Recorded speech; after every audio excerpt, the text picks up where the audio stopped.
नमस्कार दर्शक बंधु बाणी बर्णाली को आपण मानकु स्वागत।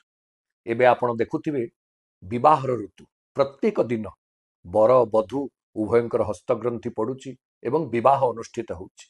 तेबे विवाहर परिभाषा कौन आसंतु शास्त्रकार शुणिबा।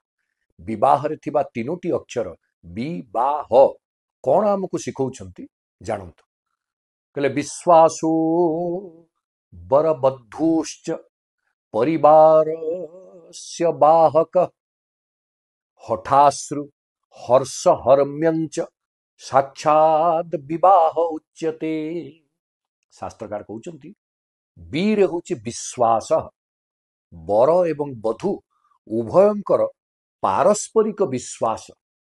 जो दिन जाए विश्वास सांद्र दृढ़ एवं घनीभूत होइकि थिबो सेते दिन जाए विवाह निश्चित भाव में आनंददायक हम एवं से वैवाहिक जीवन सफल वैवाहिक जीवन बोली कहुजिबो। जो दिन विश्वासर बंध टूटी जाए विश्वास क्षीण दुर्बल पतित हो जाए सेठी विवाह आउ बंधन होइकि रहे नहीं बरम सेटा विच्छिन्न हो जाए। तेणु प्रथम शिक्षा होची विवाह पाई विश्वास को दृढ़ीभूत करिबा। बीरे विश्वास। दुई रे बा परिवारस्य बाहक। विवाह काहेकि जने करे ना ता परिवार को आगु को बढ़ेबा पई जहा को आमे कहे वंश विस्तार। तेणु गोटे हला विश्वासर भित्तिभूमि उपरे परिवार को बढ़ेबार जो अभिप्सा बा आवश्यकता ताकू पूरण करिबा पई विवाह।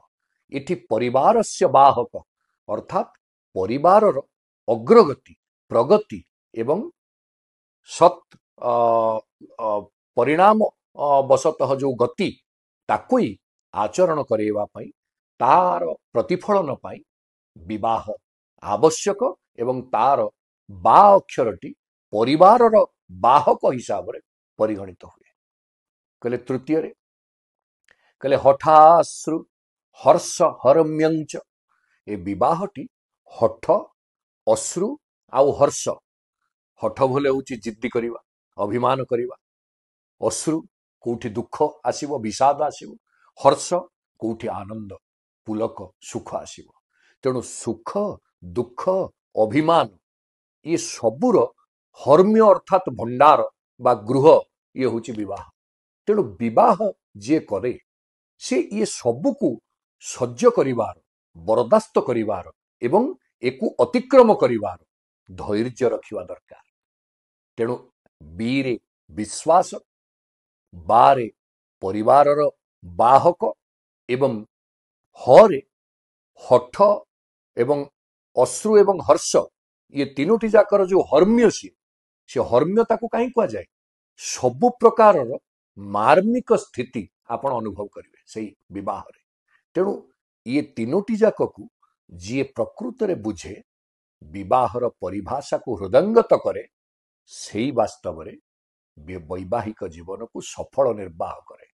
आसंतु विवाहर परिभाषा को बुझिबा एवं वैवाहिक जीवन को सफल करिबा ता सहित सामाजिक जीवन रे निज परिवार आदर्श को प्रतिफलित करिबा। जय जगन्नाथ।